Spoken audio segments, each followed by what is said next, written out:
Deep in the Siberian wilderness, a blast wave with the force of 3 kilotons of TNT shatters the freezing night. It is the summer of 1982. A massive trans-Siberian gas pipeline has just vaporized in one of the largest non-nuclear explosions in recorded history, an explosion so bright it is instantly detected by American early warning satellites in outer space. Moscow assumes it is a catastrophic industrial accident. They are entirely wrong. It is a calculated kinetic action. A piece of sabotaged software, deliberately fed to KGB spies by the Central Intelligence Agency, has just instructed the pipeline's automated valves to snap shut, while the massive industrial pumps continue to fire. The pressure builds exponentially until the heavy steel simply tears apart. This is not how they teach the Cold War in high school. Most people think they know the true origin of the Soviet collapse, the title of this very story. They think Ronald Reagan simply outspent Moscow with the defense budget. They think communism was inherently doomed from the start and naturally crumbled. They think Mikhail Gorbachev opened Pandora's box with his reforms, and the whole empire fell apart by accident.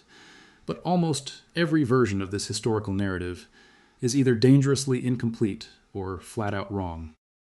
What historians get wrong about the fall of the Soviet Empire is the assumption that it was a single defeat or a simple ideological failure. It was not. The real collapse was a violent, simultaneous convergence of 5 distinct catastrophic forces. You are about to hear the hidden history of how the Soviet Union actually fell. This is a story about global oil manipulation, dark money, systemic state lies, and the exact moment a powerful ruling class decided to stop defending a dying system and start looting it for themselves. To understand that massive pipeline explosion, you have to look at a man named Vladimir Vetrov.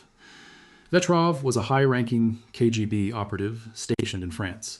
He was deeply disillusioned, passed over for promotion, and holding a bitter grudge against the rigid Soviet bureaucracy.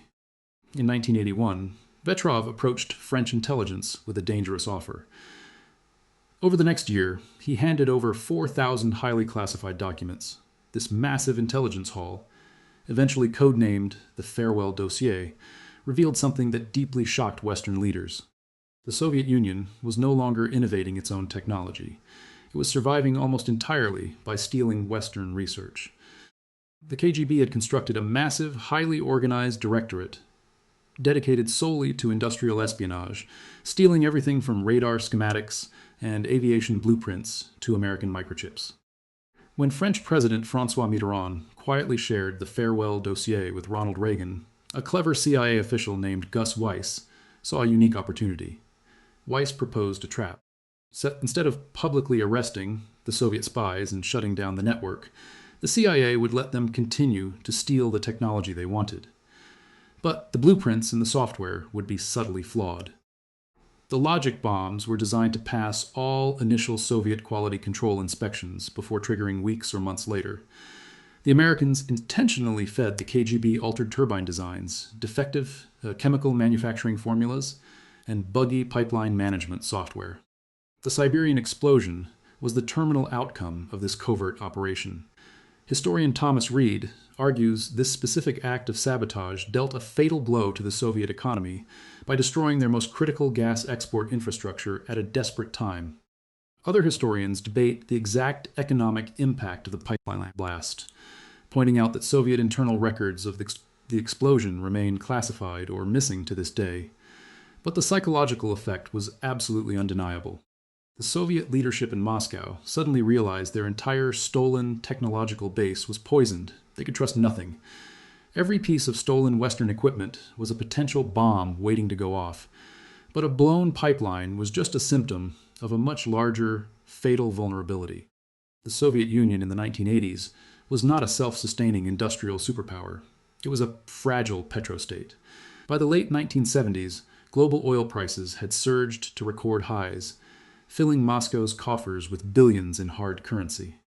The Kremlin used this massive influx of cash to buy millions of tons of grain from the West just to feed their own population and to fund their sprawling military apparatus across the globe. The entire Soviet system rested on a single precarious pillar of high crude prices. Then came September 13th, 1985.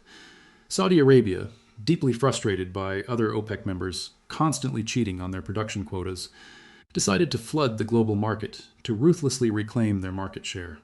Saudi oil minister Zaki Yamani ordered daily production to surge from roughly 2 million barrels a day to nearly 10 million. The result was a catastrophic global price crash that shocked the world. The cost of a barrel of crude plummeted from $30 down to barely $10 in a matter of months. Almost overnight, the Soviet Union lost an estimated $20 billion in annual hard currency revenue. Researcher Peter Schweizer famously argues that this was a highly coordinated secret strategy between the Reagan administration and the Saudi monarchy, specifically designed to bankrupt Moscow. However, oil historians like David Painter fiercely contest this framing, arguing that Riyadh acted purely out of its own domestic economic self-interest, not as an American proxy weapon. Regardless of the actual motive, the terminal outcome for the Soviet treasury was exactly the same. Yegor Gaidar, who would later become Russia's acting prime minister, explicitly identified this exact drop in global oil prices as the definitive, irreversible start of the Soviet collapse. Without that vital oil money, Moscow could no longer afford to buy imported grain. Without grain, the breadlines in every major city grew longer and more desperate. The intimidating facade of a global superpower was cracking rapidly, revealing a bloated state that could not even feed its own citizens without selling vast amounts of fossil fuels to its ideological enemies. As the national treasury bled out, the physical infrastructure of the empire began to violently unravel. In the early hours of April 26, 1986, the control room of reactor number 4 at the Chernobyl nuclear power plant in Soviet Ukraine descended into absolute chaos. The night shift operators were running a delayed, poorly planned safety test. Through a series of critical errors, they pushed the massive reactor into an incredibly unstable state. When shift supervisor Alexander Akimov finally ordered the emergency shutdown, pressing the infamous AZ5 button, a fatal design flaw in the Soviet RBMK reactor turned a safety measure into a devastating trigger. The graphite-tipped control rods immediately displaced cooling water, causing an uncontrollable power spike in the core. The reactor core blew apart with unimaginable force, sending a massive, highly radioactive plume of lethal isotopes directly into the atmosphere. The night sky above the shattered building glowed with a haunting, unnatural blue pillar of ionized air. But the physical explosion was only half the disaster. The true origin of the Soviet collapse lies in exactly what happened next. The state lied. For critical days, the Politburo ordered complete silence on the disaster, knowingly exposing millions of their own citizens to deadly radiation. They intentionally sent unaware children to march in outdoor May Day parades in nearby Kyiv, while radioactive ash silently rained down on their heads. But radiation cannot be contained by KGB censors or border guards.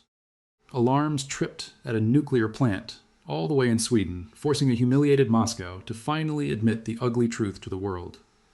Chernobyl destroyed the most critical currency the Soviet state had left, which was the trust of its own people. Mikhail Gorbachev himself later wrote that the nuclear meltdown, even more than his own radical political reforms, was perhaps the real cause of the collapse of the Soviet Union. The disaster literally bankrupted the state, costing billions of rubles in desperate cleanup efforts and requiring the rapid mobilization of hundreds of thousands of liquidators, many of whom faced a delayed terminal outcome from severe radiation exposure. It permanently shattered the powerful myth of Soviet scientific superiority and laid bare a toxic culture of obsessive secrecy, dangerous corner-cutting, and pathetic bureaucratic cowardice. The state had willingly sacrificed its own people just to protect its political image, and the people finally knew it. Yet, even with plunging oil prices and exploding nuclear reactors, the Soviet economy somehow still looked somewhat stable on paper.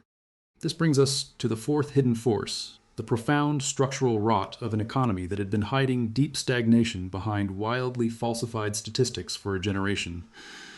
The Soviet Central Planning Committee, known as Gosplan, operated on a rigid system of strict production quotas.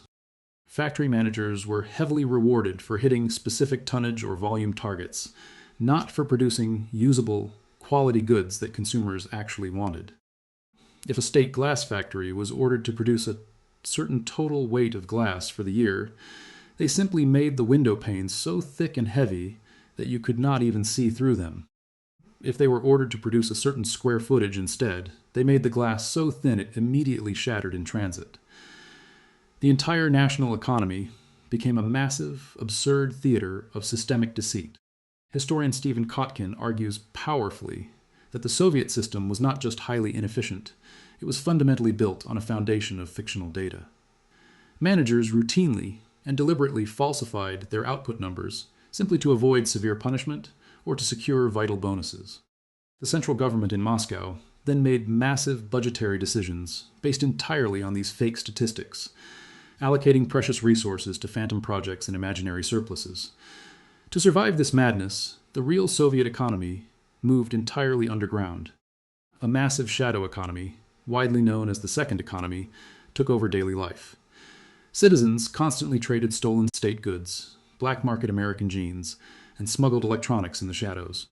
Factory bosses illegally hoarded raw materials and bartered directly with other factories just to keep their assembly lines moving, entirely bypassing the central planners.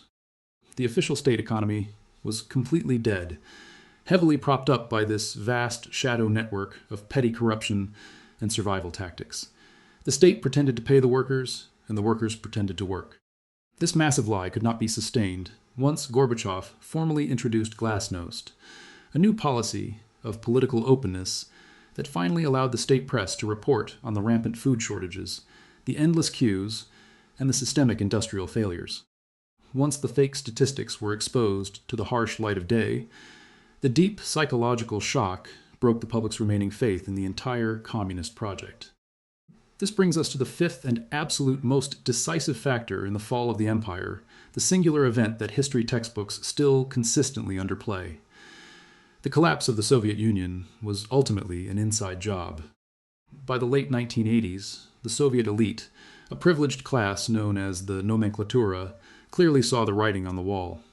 These were the powerful party bosses, the wealthy factory directors, the KGB generals, and the connected ministry officials. They had spent their entire lives swearing blood oaths to defend the communist system against Western imperialism. But as the state rapidly went bankrupt, these elites made a quiet, ruthlessly cynical calculation. They realized that defending a dying socialist state meant they would simply end up managing poverty and rationing bread. But if they actively dismantled the system themselves and aggressively transitioned to a capitalist model, they could instantly turn their vast bureaucratic power into unimaginable personal wealth. They stopped trying to save the sinking ship and started violently stripping it for parts. Look closely at a man named Viktor Chernomyrdin. He was the powerful Soviet minister of the gas industry. As the Soviet state crumbled around him in the late 80s and early 90s, Chernomyrdin did not fight to preserve his government ministry. Instead, he simply reorganized the entire state-owned gas sector into a brand new, supposedly independent corporate entity. That new corporation was named Gazprom. Chernomyrdin quickly became its chairman, effectively seizing personal control of roughly one-third of the entire world's natural gas reserves overnight. He was not alone in this massive theft. Young, ambitious members of the Komsomol, the official communist youth league, illegally used state funds to set up the very first private commercial banks in Russia. Men like Mikhail Khodorkovsky leveraged their deep party connections to buy up massive state assets, oil fields, and factories for absolute pennies on the dollar. The nomenklatura weaponized their inside knowledge, their political connections, and their unchecked access to state treasury funds to position themselves as the new untouchable oligarchs. The Soviet Union did not just fall because it was pushed by America or crushed by its own economic weight. It fell because its own ruling class aggressively abandoned it. They looted the state treasury, secretly transferred billions in hard currency to anonymous offshore accounts, and bought up the very factories they used to manage for the state. The sacred ideology of Lenin and Marx was quietly and efficiently discarded for the raw pursuit of extreme capitalist wealth. The very people tasked with protecting the Soviet Union were the ones eagerly driving the final nails into its coffin. When the red flag with the hammer and sickle was finally lowered over the Kremlin for the last time on the cold night of December 25th, 1991, it was not a sudden, unpredictable shock. It was the final, inevitable result of a massive state that had been entirely hollowed out from 5 different directions simultaneously. Saudi oil policies drained their bank accounts dry. CIA covert operations poisoned their stolen technological foundation. The Chernobyl disaster vaporized their political legitimacy and exposed their lies. An economy built entirely on fake numbers finally snapped under the crushing weight of its own internal contradictions. And the ruling elite fundamentally betrayed the very ideology they had violently forced upon half of the globe for 70 years.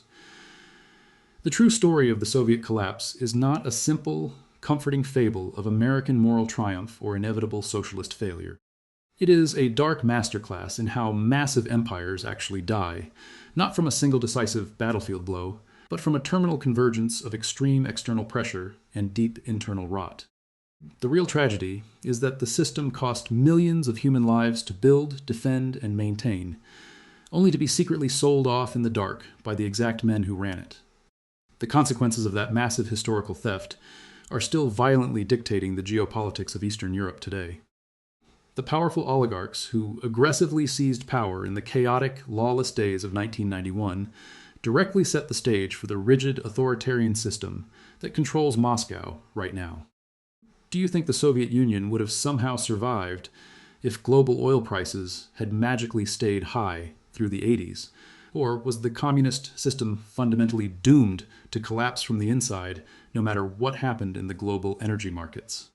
Let me know your detailed thoughts down in the comments below. The hidden history of the Cold War is absolutely full of these buried truths, forgotten intelligence operations, and massive state lies, and we are going to uncover all of them. If you want to deeply understand the secret intelligence wars that truly shape the modern world we live in today, make sure you hit that subscribe button right now. The next video is going to entirely expose how a single, highly placed double agent managed to completely paralyze the entire intelligence apparatus of the United States government for a decade. You do not want to miss it. Subscribe now and join us as we pull back the curtain on the darkest parts of human history.